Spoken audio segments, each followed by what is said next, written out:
Tout entrepreneur vous dira qu'il ne suffit pas d'avoir une bonne idée pour réussir en affaires.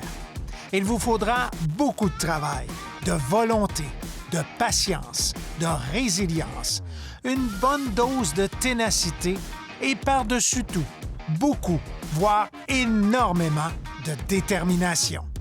Bienvenue à Profession Beauceron. Ici Richard Poulain. Depuis 30 ans maintenant, je vous partage mon amour pour les communications. J'adore découvrir ces belles histoires, ces belles réussites, afin de vous les partager. Permettez-moi de vous en raconter une toute nouvelle. L'armoire, qui remonte à l'époque de l'Antiquité, a d'abord été créée pour ranger les armes. Au Moyen Âge, l'armoire prendra davantage la forme de huche et de bahut, alors que l'Église s'en servira pour entreposer ses vases et ses objets sacrés. Si elle servait à entreposer divers objets, les armoires prendront de plus en plus de place au sein du cœur de la maison, soit la cuisine.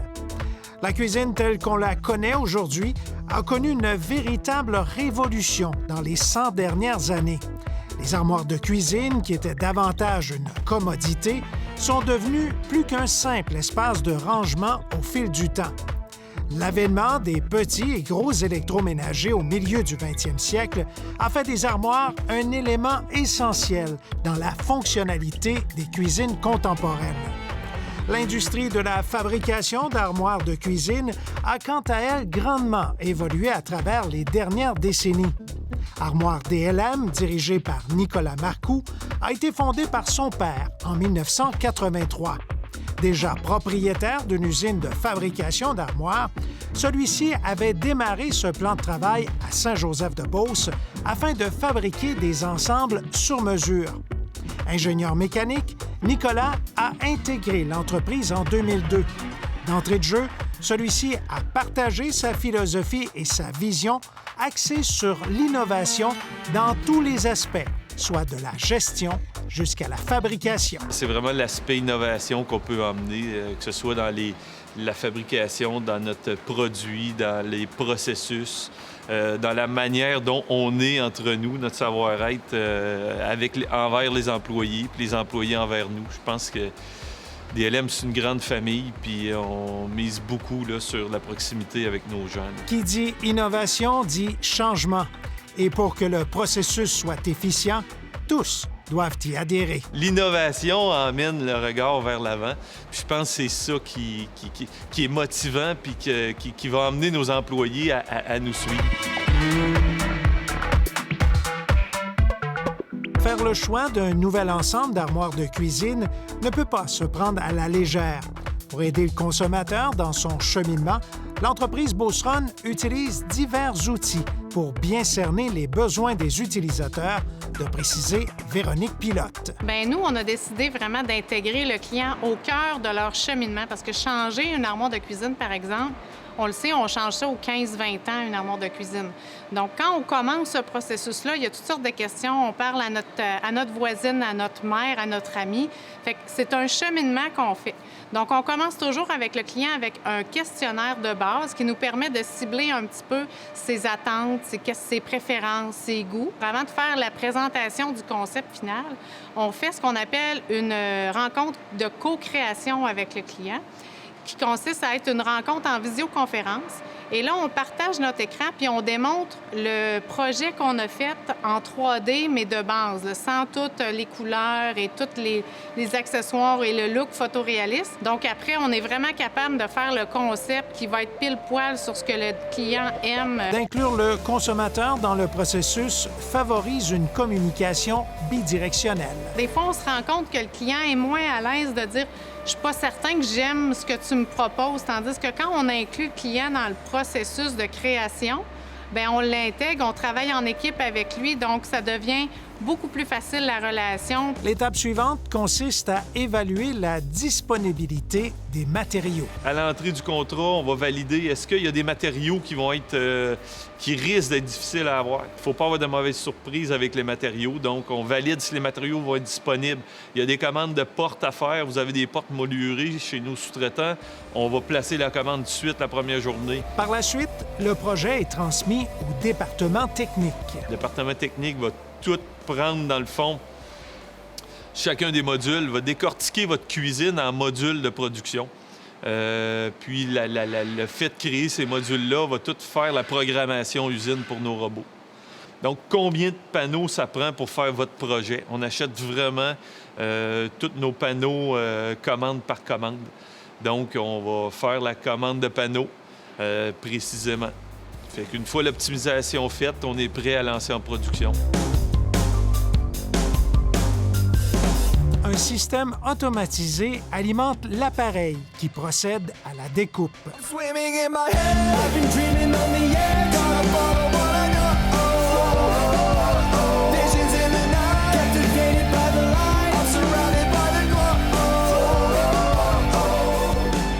Pour maximiser ses espaces et son inventaire notamment, l'entreprise produit selon la méthode juste à temps.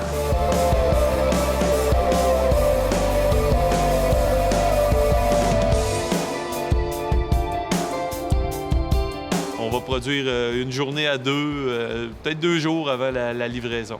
Okay. Donc, une production, ça ressemble à quoi? Bien, on lance la découpe, puis je vous dirais 2 heures plus tard, la cuisine est prête en entrepôt ici, prête à être livrée. Oh oui, on parle d'un 2 heures à peu près pour la fabrication d'une cuisine. Des codes barres sont apposés sur chacune des pièces afin d'assurer le suivi de chaque module.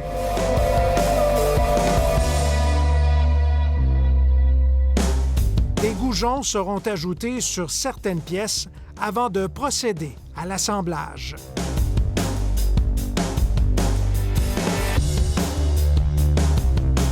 L'objectif est de maximiser la préparation pour faciliter la fabrication. Fait que notre délai, il est pas tant au niveau de la fabrication, il est plus dans toutes les étapes du processus qu'il y a à faire, là.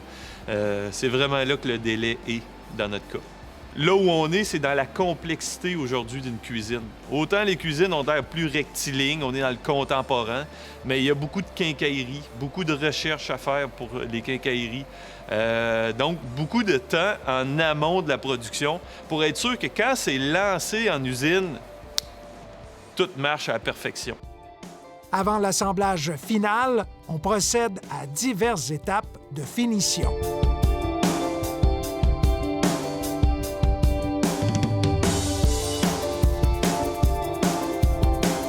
S'il y a une réalité dans ce domaine d'activité, c'est que le concepteur d'armoire, quel qu'il soit, est souvent l'un des derniers à réaliser des travaux sur un chantier de construction ou de rénovation. Et il n'y a pas vraiment de place à l'erreur, comme l'explique l'entrepreneur. On n'a pas 2 chances dans notre domaine, hein? On a été prendre les mesures chez vous il y a 1 mois, puis il faut arriver 1 mois plus tard avec une cuisine qui fit parfait. Le client, à travers tous les processus de la rénovation, il a vécu toutes sortes de choses. Puis nous, on arrive à la fin, on l'a vu 1 mois avant, il était super heureux, puis là, on arrive 1 mois plus tard, des fois, l'atmosphère est différente. Donc, faut avoir comme engagement d'arriver avec un produit parfait, quoique la perfection n'est pas de ce monde. L'utilisation de puces traceuses RFID contribue grandement à l'efficacité de la gestion et de la fabrication. Le PDG nous en donne un exemple concret. Je vous parle beaucoup de processus. Ma production, c'est une production que je travaille pour être de plus en plus 4.0. L'industrie 4.0, pour moi, c'est une ligne de production qui... là, le mot que je vais dire là, c'est qu'il ne faut pas qu'il soit mal perçu. Ça doit être un processus anti-humain, qui n'est pas un processus qui n'a pas besoin de l'humain. L'humain est essentiel. Mais l'humain, là où il y a l'humain, il y a l'humainerie. Puis l'humainerie fait en sorte que, exemple ici au chargement, on va charger votre cuisine, puis là, d'un coup, à la fin du chargement, on a scanné avec un code à barre chacun des modules, puis au final, on voit dans notre logiciel qu'il manque un module. l'humain va dire quoi? L'humain va dire « Ah, j'ai dû oublier de le scanner. » Mais l'humain ne se pense pas que finalement, c'est l'autre humain qui a oublié de le mettre dans la bonne rangée, puis que finalement, il n'était pas là, le module, il est ailleurs, perdu dans l'entrepôt. Bien, là où qu'on a amélioré avec notre processus avec les RFID, c'est qu'il y a une puce dans chacun de nos étiquettes. Une puce RFID qui est comme quand on va dans un magasin puis ça sonne bip, bip, bip, bien, c'est le même principe. Nous, quand on passe un paquet dans notre porte de chargement, bip, bip, bip, le scan se fait directement. On vient d'enlever l'humainerie dans notre processus. Cet outil comporte de nombreux autres avantages. Puis, à travers ça, bien, l'RFID sert aussi, je m'en sers dans mon processus. Exemple, on est en train d'assembler un caisson. L'étiquette RFID est sur une antenne. Puis, notre système cumule du temps. Cumule du temps. Donc, je suis capable de faire un prix de revient qui est live avec mon équipe en place. Dans cet esprit de culture de l'innovation, l'entreprise planche sur le développement d'un logiciel maison qui facilitera le travail des designers tout en donnant aux consommateurs une idée précise des possibilités et des coûts, et ce, en temps réel. On a une équipe à l'interne qui travaille sur notre logiciel maison de production, mais qui va rendre ce produit-là, qui est un logiciel de dessin 3D photoréaliste, qui va rendre ça accessible aux designers. Donc, les designers vont pouvoir faire un beau concept en photoréaliste 3D. Ils vont transmettre ça ici, chez nous, et ça va parler directement à nos techniciens de mise en production. Donc, éventuellement, la designer va dessiner. Ça va pouvoir se produire instantanément ou presque. Donc là, le logiciel qu'on va leur donner, vont leur donner accès à toute l'information technique, pouvoir ouvrir les portes, présenter tout comment c'est fabriqué, comment c'est construit, rassurer le client, gérer les attentes. On parlait de tablettes tout à l'heure. C'est la quantité de tablettes, combien de tablettes. Je vais avoir quel espace pour mettre ma boîte de céréales, ma bouteille d'huile. On va être capable de vraiment avoir toutes ces informations-là grâce à ce logiciel-là. Nicolas Marcoux prévoit également robotiser une grande partie de la production afin d'optimiser encore davantage la qualité. Au fil des prochaines années, DLM va devenir une entreprise technologique assez avancée. On a des gros projets en cours pour automatiser sans dire à 100 mais automatiser une grande partie de notre ligne de fabrication. L'humain va être utilisé pour ce en quoi il a une valeur ajoutée, soit la qualité, soit les tâches à non-valeur ajoutée vont être faites par des robots. Fait qu'on est en processus. D'ici 2 ans, pratiquement le 3/4 de notre production va être faite par des robots.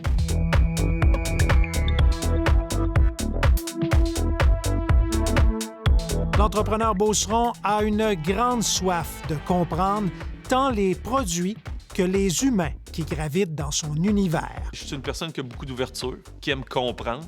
Donc, qui aime comprendre, oui, la fabrication, mais qui aime comprendre l'humain, qui aime comprendre les relations, j'aime ça comprendre. Fait que à ce niveau-là, oui, je fais que ce soit au niveau de nos équipes de direction, on a fait des démarches vraiment pour apprendre à mieux se connaître, apprendre à se connaître soi, apprendre à connaître nous en tant qu'équipe de direction, mieux communiquer. On est vraiment... on travaille pour être à un autre niveau. Le jour où il laissera sa place, Nicolas Marcoux souhaite léguer une entreprise innovante. Que ce soit à mes enfants ou à quiconque, je veux léguer une entreprise qui va être mature puis qui va être innovante, avec une culture innovante. Innover, c'est emprunter un nouveau sentier que personne n'a encore exploré. C'est se servir des obstacles pour les transformer en opportunités. C'est adapter les meilleures pratiques à notre réalité. C'est aussi se remettre en question pour mieux performer. Innover, c'est le désir de progresser chaque jour pour que demain soit meilleur que la journée qui vient de se terminer.